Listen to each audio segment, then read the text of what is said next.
சென்னையில் ராப்பிடோ ஊபர் மாதிரியான ஆப் மூலமாக பைக் டாக்ஸி ஓட்டிக்கிட்டு இருக்கீங்க அப்படின்னா உங்களுக்கான வீடியோ தான் இது. ஏன்னா உங்களை டார்கெட் பண்ணி இப்போது ஏமாற்ற ஆரம்பிச்சிருக்காங்க. இது ஒரு ரீசண்டாக சில நாட்களுக்கு முன்னாடி இதே குரூப் வேற ஒரு தொழிலதிபர் பெண்ணை வந்து ஏமாத்துறதுக்கு ட்ரை பண்ணாங்க. அவங்களுமே ஒரு வீடியோ ஷேர் பண்ணியிருந்தாங்க. இப்போ என்னடான்னா இந்த ராப்பிடோ ஓட்டக்கூடிய ஊபர் பைக் டாக்ஸி ஓட்டக்கூடிய நபர்களை டார்கெட் பண்ணி இந்த கும்பல் களமிறங்கியிருக்கு. இவங்க என்ன பண்ணுறாங்க அப்படின்னா பைக் வந்து புக் பண்ணுறாங்க. புக் பண்ணதுக்கப்புறம் நீங்கள் வந்து யார் புக் பண்ணாங்களோ அவங்கள பிக்கப் பண்ணுறதுக்காக அந்த பிக்கப் லொக்கேஷனுக்கு போவீங்க இல்லையா? ஸோ அந்த இடத்துக்கு போன உடனே அந்த கும்பல் என்ன பண்ணுது அப்படின்னா, நான் உங்களுக்கு ஒரு குறிப்பிட்ட அமௌண்ட்டை நான் அனுப்புகிறேன், ஸோ அந்த அமௌண்ட்டை இந்த நம்பருக்கு இம்மீடியட்டாக அனுப்ப முடியுமா? ஏன்னா நான் ஹாஸ்பிட்டலில் என்னால் டிரான்சாக்ஷன் பண்ண முடியல, அந்த நம்பருக்கு ட்ரை பண்ணுறேன், என்னால் அனுப்ப முடியல, இல்லைன்னா என்னோட லிமிட் முடிஞ்சிருச்சு அப்படின்னு எதையாவது சொல்கிறாங்க. சொல்லிட்டு நம்ம என்ன நினைப்போம், ஐயோ ஹாஸ்பிட்டல் முன்னாடி நிற்கிறோம், ஹாஸ்பிட்டலுக்கு வர சொல்லிட்டு இப்படி யாராவது ஏமாற்றுவாங்களா, ஸோ அது ஜென்யூனாக தான் இருக்கும் அப்படின்னு சொல்லி நம்பி அவர் சொல்கிற அமௌண்ட்டை அவர் சொல்கிற யூபிஐ ஐடிக்கோ இல்லை வேறு ஏதாவது அக்கௌண்ட்டுக்கோ நம்ம அனுப்ப சொல்லுவாங்க. அப்படி நம்ம அனுப்பிட்டோம் அப்படின்னா உங்கள்கிட்ட பேசினார் இல்லையா, அந்த நபர் ஃபோனை சுவிட்ச் ஆஃப் பண்ணிவிடுவார், இல்லை ரிங் போகும், எடுக்க மாட்டார், அவ்வளோதான் முடிஞ்சிருச்சு. அவர் அந்த கும்பலோட டார்கெட் ஒரு 5000 இருக்கலாம், இல்லை ஒரு 500 ரூபாவாக இருக்கலாம், இல்லை 10,000 ரூபாவாக இருக்கலாம், என்ன வேணாலும் இருக்கலாம்னு வைங்க. அந்த அவர் சொல்றது உண்மைன்னு நம்பி நீங்க பணம் அனுப்பிட்டீங்க அப்படின்னா உங்களுக்கும் அவருக்குமான டீலிங் முடிஞ்சிருச்சு. ஸோ இப்படி சமீபத்தில் ஏமாற்ற ஆரம்பிச்சிருக்காங்க. இதுலேருந்து அதாவது இந்த மாதிரி ஒரு கும்பல் ஸ்கெட்ச் போட்டிருக்கு, அதுலேருந்து தப்பிச்ச ஒரு நபர் வந்து நமக்கு விளக்கம் கொடுத்துருக்காரு. அவருக்கு என்ன நடந்துச்சு அப்படின்றத கட்டாயம் கேளுங்க. நான் கொஞ்ச நாள் ரேப்பிடோ ஓடிட்டு இருக்கேன். இப்போ என்ன ரெகுலரா ரைடு வரும், எல்லா ரைடு மாதிரி தான் அந்த ரைடை அக்செப்ட் பண்ணுவேன். பட் என்ன ஆச்சுன்னா ஒரு ஹாஸ்பிட்டல்ல பிக்கப் போட்டிருந்தாங்க.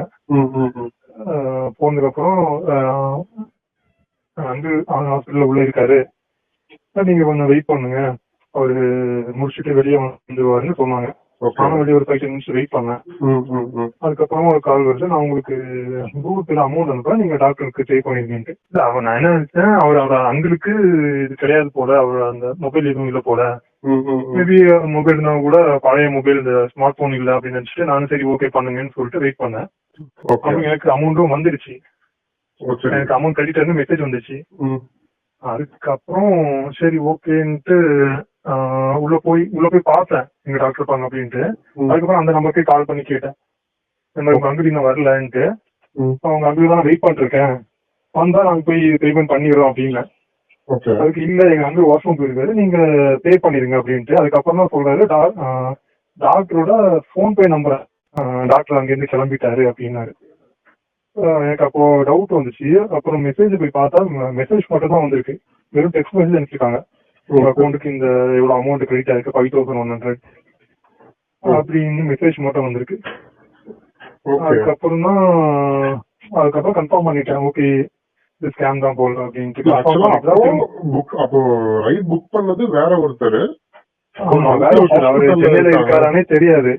அடிப்பாக்கத்துல ஒரு பிரைவேட் ஹாஸ்பிட்டல் சூஸ் பண்ணி அதுக்கு பிக்கப் புக் பண்ணிருக்காங்க.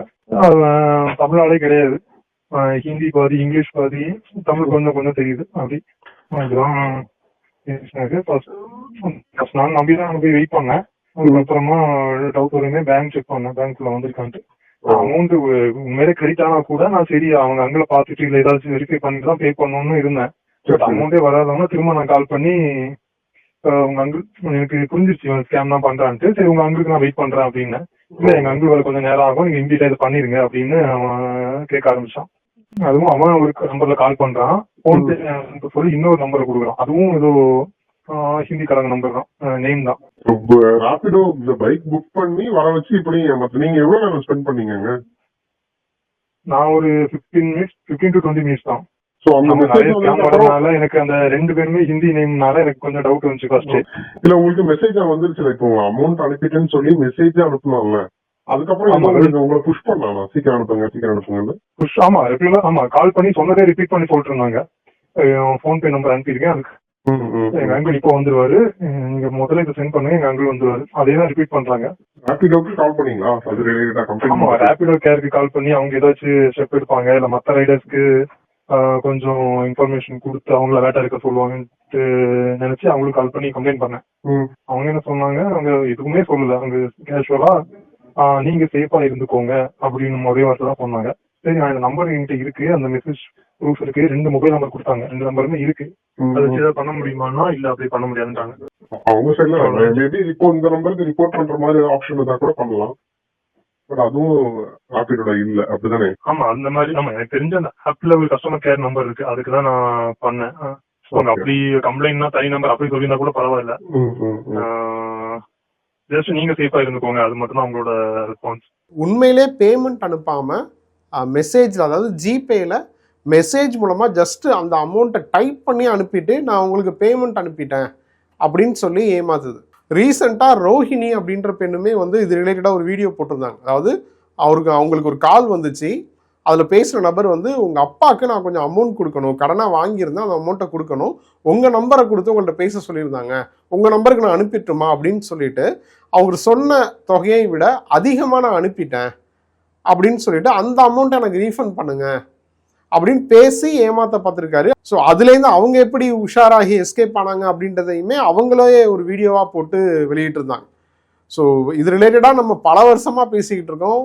2 வருஷத்துக்கு முன்னாடி ஒரு பிரபல நடிகைக்குமே இதே மாதிரி நடந்திருக்குன்னு நம்ம വീഡിയോ പോട്ടിരിക്കും. ഓക്കെ, അപ്പം ഇത് അവര് ടൈപ്പ് ചെയ്ത് മെസ്സേജ് ആയിട്ട് അയച്ചിരിക്കുകയാണ്. അതായത് ഈ റുപ്പിയുടെ സിമ്പിൾ ഒക്കെ ഇട്ടിട്ട് 13,300 പെയ്ഡ് 558 PM എന്ന് പറഞ്ഞിട്ട് ഇത് അവര് ടൈപ്പ് ചെയ്ത് മെസ്സേജ് ആയിട്ടാണ് എനിക്ക് അയച്ചിരിക്കുന്നത്. ഓക്കെ, അപ്പം ഇത് ഓണസ്റ്റ്ലി ഞാൻ നോട്ടീസ് ചെയ്തില്ല. ഞാൻ അപ്പൊ കിട്ടിയതില് ഓക്കെ അങ്ങനെ അങ്ങ് വിട്ടു. അത് ലൈക്ക് നമ്മൾ എപ്പോഴും ചെക്ക് ചെയ്യുന്നത് പോലെ അങ്ങ് വിട്ടു. So this is A scam. So ஜென்ரலாக ஒரு மெசேஜை மட்டும் அனுப்பி விட்டுட்டு உண்மையாகவே பணம் அனுப்புன மாதிரி காமிச்சு ஏமாத்துறது. ஸோ இது வந்து பரவலாக நடக்க ஆரம்பிச்சிருக்கு. ஸோ கேர்ஃபுல்லாக இருங்க.